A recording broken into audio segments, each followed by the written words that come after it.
If your money container is big, you can make a lot of money. But if your container size is small, don't go for a big one because it's going to create a crack. So you have to enjoy what you receive.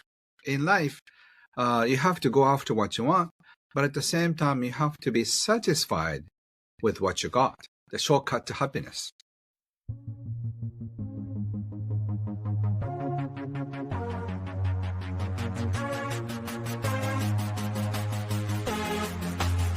Let's go! Welcome to Becoming an Epic Being with your host, Sukoon.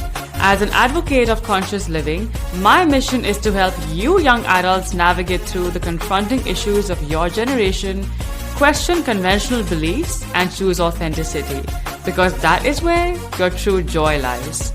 Each week, I dive into raw conversations with inspiring guests who have undergone big shifts and are here to offer you the tools to do the same.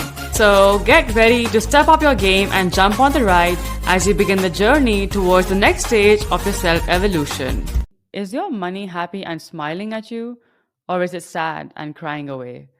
And if you have no idea what I'm talking about, well, you're about to find out in this conversation, because we are going to be deconstructing money and understanding it from the perspective of energy. And joining me is a money and happiness expert, Ken Honda, who is a best-selling self-development author in Japan. I like to describe Ken as a happy panda or a Zen millionaire because his persona is extremely calming and very, very Zen, which is rather rare and unconventional for the typical businessman who is so busy making money. And luckily enough, in this episode, Ken will teach you how to have a happy and calming experience of money. Now, just to give you a bit of a heads up, when we think or talk about money, we usually associate it with numbers and logic, which is fair, but there's also a spiritual angle to it, which is what Ken will bring in this conversation with all his experience. So if you're open and ready to create an abundant mindset, no matter what is going on around you, manifest your ideal wealthy lifestyle, and invite more happy money into your lives, then please be all ears. Very well. So great to have you. Thank you so much for sparing the time from your, I'm assuming, a hectic schedule. Thank you. So I can call you Sukun? Sukun, yes. Okay. Yeah, Sounds like a Japanese word. Yeah, it actually is. It's an Arabic word. It means bliss or peace. Wow. Or satisfaction. Beautiful. So I try. Nice. Well, I'm very psyched to be diving into a very, very key topic today because we haven't really cracked the code to how to manage money for whatever reason. And I love how your interest in money began very early in life with, of course, your dad's influence as an accountant. And then I hear that you read all these books on venture businesses. And then you interviewed some very successful people during your time in college. Yes. So what was this underlying common theme that you found across these people who are doing so well in life? So I think, people have different values. Some people go after money and they forget about their family. And some people just respect family, but they forget the money part. So it's hard to focus on doing your business right and also manage your family right and manage your inner world right. Sure. Because even if you become super successful, if your relationship with the family is bad, and if you feel so bad or you're worried about money all the time, your life is not a happy one. So you have to really focus on your inner peace first. And then that inner peace and happiness will just overflow. And if that happens, you get financial abundance and also spiritual abundance and friendship and the love you deserve in your life. So would you say that these people who are very successful, did they crack the code to managing money then? Or what do you think it was that made them? So, as it's often the case, some people are focused on money and business too much. Some people managing both okay. It depends on the individual. Some people who have so much money, their psyche is a little bit disturbed too. Yeah. So I think that's why for regular people, you need to have enough money, but not too much, so you can enjoy abundance, and also you can have a stress-free life, which seems more valuable than a life of a billionaire. Absolutely. Because if you have too much money can limit you in a certain way. You may need a security guard, and all that. So if you become super famous or super wealthy, it brings in another problem too. So it could be a threat to your family as well. But if you are financially comfortable, do what you love, and you have enough money to pay all the bills and do whatever you want, I think your life is pretty good. I think you're pretty set, exactly. And in recent times, we've come to learn that money is energy, but I don't think we really understand what that means. So, how would you describe the fact that money is, after all, energy? Yeah, so money is just a number in your bank account. When you look at the online bank account statement, there are like some digits of numbers, right? And then some people feel so much emotions, and some people are angry, some people are happy, depending on the numbers or how many zeros they have. So it's just a number, but it has certain energy. A lot of money can create tension, frustration, anger, resentment. Some people do some bad stuff for the money. So because they're influenced by the power of money. So money is neutral, but money can pull out the best and the worst from you. And so in that regard, money is energy. And the way you receive money influences you too. For example, when you come back from work and when you come home, if you are doing what you love and receive money as a result, you're bringing lots of happy money energy to home. You're happy because you made a lot of clients smile and happy, and then come home. What a beautiful day. A lot of people appreciate me. That's a beautiful day.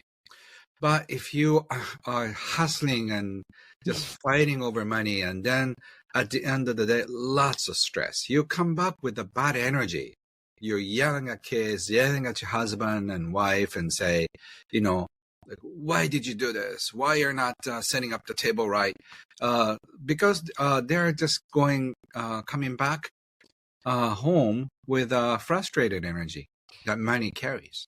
So it depends on what kind of energy you carry. It's an aura feel that I love. There's a beautiful cup. Thank you. Yeah. So it's the energy. Do you like the energy you carry, or your husband or your wife or your friends carry? Or do you just hate your energy, hate the energy at your workplace, hate the energy at your home, hate the energy of your city, hate the energy of your country? If you're not at peace with your surroundings, you cannot be happy. Exactly. And like you said, when people are so busy with the hustle bustle and the grind of life, they don't really pay attention to the energy because they're just so busy like making ends meet. So how can people then become more receptive to their energy, especially around money? Yeah, so you cannot achieve financial abundance and happiness in 2 days. First you have to pay attention to what's going on in your life. If you are not in a good exchange, then you have to start from somewhere. I think appreciating the money you have in your bank account is a good start, because somebody gave you the money. They chose you out of thousands of other individuals to pay you the money. So you can appreciate your clients. You can appreciate somebody who gave you the money. So once you start this cycle of appreciation, receiving money and giving the money or spending the money, you can raise your vibration. So you can start helping other people by doing what you love. And also, as a result of your service, people are happier. And as a result, you get more happy money. So once you are in the better flow of happy money, you can love yourself more, you can enjoy your life more, you can do more. So receive more, give more, receive more, give more. If you just start the cycle of fun, appreciating energy, your life will be much better. I love that. Let's talk about happy money because you are known for that Hmm. and you have a book on happy money as well. I mean, Right. called Happy Money. What is happy money all about? So happy money is money that makes you smile when you receive it. It's not how much money you get. It's just the energy behind it. It could be your grandparents' money, could be your child's money, giving you for Mother's Day, and even if it's just a tiny little money, you feel so loved. You feel so fun, when your Mm, friend give you some cash for your birthday gifts, buy something that you like for your birthday, mm, even if it's not a lot, you feel good. So that's happy money. And on the other hand, and we are in the flow of unhappy money because we are so frustrated with the money yeah. we receive, and when we pay bills, we get so frustrated. Like, this electricity bill is so high, I'm upset. So that's the I'm very difference. curious. How did that woman who checked your wallet at the party in Japan, how does she know happy or sad? Is she energy person or what was the deal with that? Right. I was at the party one time, and this Yeah. woman approached me, and she asked me if she could take a look at my wallet. And I passed over my wallet, and she said, she pulled out all the bills, and then she was checking something. This is good, this is bad, this is nice, this is great. And then she put all the bills back in, and she said, Ken, you passed the test. All your money was smiling. So that means that you must have made a lot of people happy and then receive money as a result. So in that sense, she could feel the money I Wow. had is happy money, or the smiling money. Yeah. But not everyone has that luxury to feel happy because there are so many constraints in life, and people feel, like you said, scarcity around money, right? Like money is limited or money is going out of my hand. And Hmm. of course, in your quest, in your Mind Valley quest, you walk us through all the money types. How do you think people can take baby steps to let go of the fear of money? The biggest fear is when you pay money, you lose money. That's Yes, the idea, right? it's going out of my hand. Yes. Yeah, but think about it. When we pay money, it's always you're exchanging your money with something else. Like, you get this glass, you know, uh, you pay the money. Yeah. As a result, you got the money. So you are receiving something in exchange for the money. Hmm. So you're not losing anything. The money changes its form. So it could become your phone.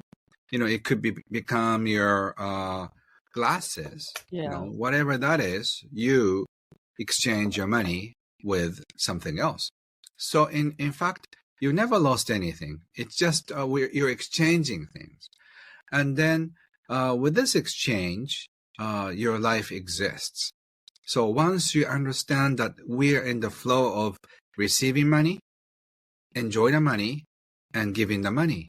It's like breathing in and breathe out.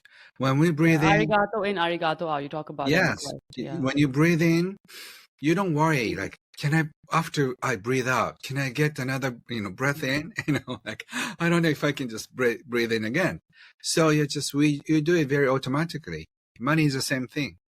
When we spend money, we receive money. When we spend money, we receive money. When you find yourself in a happy flow, you have no worries.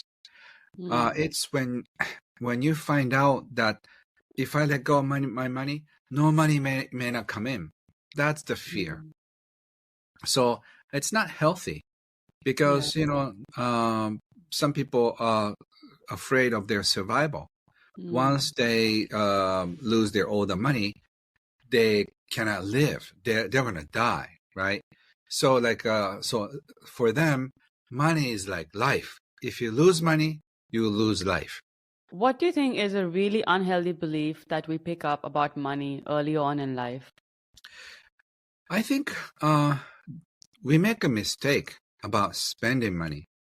I was scolded by my mother that I Right. wasted my money, right? Yeah. So I'm sure you're all experienced something like that.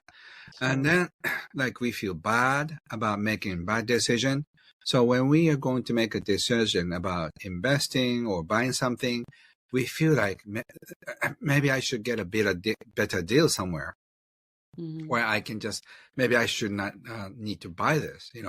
So you feel more safe. So once you are your mode is a survival mode, and once you are in a worry mode, you feel less and less, and you feel more restricted in your small box. So life is a consistent flow of receiving energy and also giving energy. Once you understand that, you have to be good at receiving, you have to be good at giving, and you have to be good at both. And once you become the master, you don't have to worry about money for the rest of your life. But we hold on to the money, and then when you let go, you lose it. That's a concept, right? But think about food. When you eat, and refuse to go to the bathroom, what's going to happen? You feel bad. Yeah. So you have to Good release. example. Yes, you have to release your food you eat, and then you can be healthy. So by releasing your money well, you can receive money well. So it's the same thing. You breathe in, you breathe out well. After breathing out a lot, you can breathe in.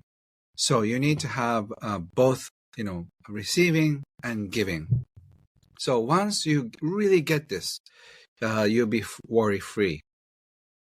Yeah, there is like so much of rewiring to do from our minds in terms of just the stuff we grew up with and how these beliefs rule us all our lives unconsciously about money that keep us holding back. It's crazy. There's so much of mind programming that has to be done around money. It's not Yes, easy. It's just not easy, yes, I can imagine. yes. So I think there are about like a few hundred belief system that really bind us. But if you let go each one every day, and then if you heal money wounds, if you have any, by healing the money wounds, by letting go of the limiting beliefs, you feel more free. So you are in the flow of giving more and receiving more. Once you become the master of this receiving money and giving money, receiving money, giving money, you really enjoy it so well, because the people who receive money so well and give the money so well are the abundant ones. Think about it. If you receive very little and if you give it very little, that's a poor person. But if you receive so much in terms of income, and then if you just spend so much, that's a beautiful, abundant lifestyle. So true. I guess what I've come to realize from your work is that like managing money is about managing our emotions. Ultimately, it's about Yes, that. exactly. So, You're so right. what does one's emotional makeup need to be like to have a happy equation with money or have happy money? Mm-hmm. So, Skun, you keep asking great questions. Thank you. Thank you. You're amazing. So, when you receive money, can you feel positive energy? I feel so much loved. I feel so much generosity. I feel so much kindness when you give me the money. And can you appreciate the person who gave you the money? Thank you for giving me. Thank you for Gratitude. trusting me. Thank you for trusting me as your coach. So you chose me as a coach out of 20,000 other coaches in New Delhi, right? So thank you for trusting me. And thank you for the money. And then when you spend money at the restaurant or when you pay bills or pay taxes, thank you for giving the services. Thank you for this beautiful glass, handmade glass. Thank you for this. So you can appreciate the money. And then when you let go of your money, when you spend your money, just imagine this. Your money is going to bless everyone along the way and then come back. So once you have this imagination that money is like an angel, just blessing other people around all the way and then come back. So when you pay bills or pay the money, you can say, thank you for staying with me. Come back with your friends, very soon. I love that. That's so cute. So the answer lies in gratitude then. That's the answer. Yes. And also the trust. I teach money EQ. And the most important thing is the trust. Trust the flow. Trust your future.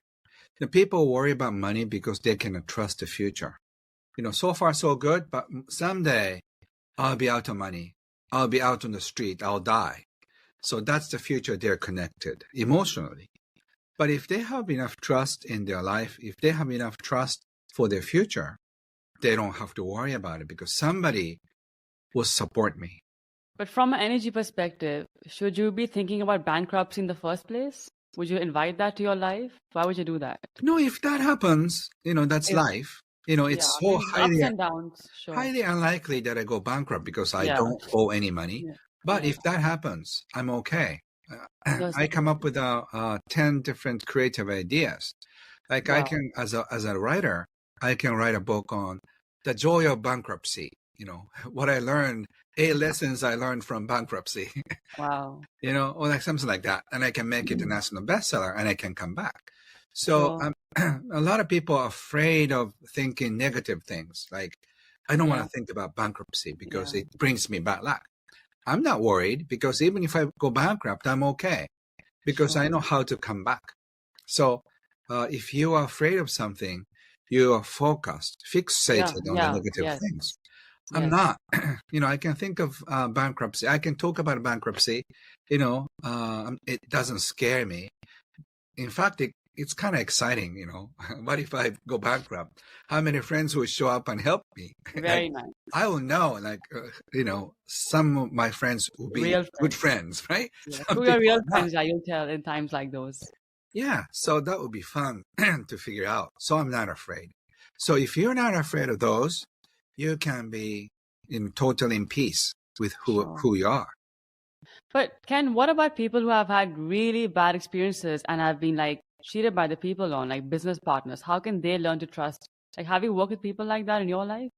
Of course, And when how do you? whoever lost their money, think about this. Your money is in God's account, God's Okay. escrow account. It's stored because you are not smart enough. You are not smart Yeah. enough to handle the money. So the God just temporarily took your money away from you and deposited it in a safety box.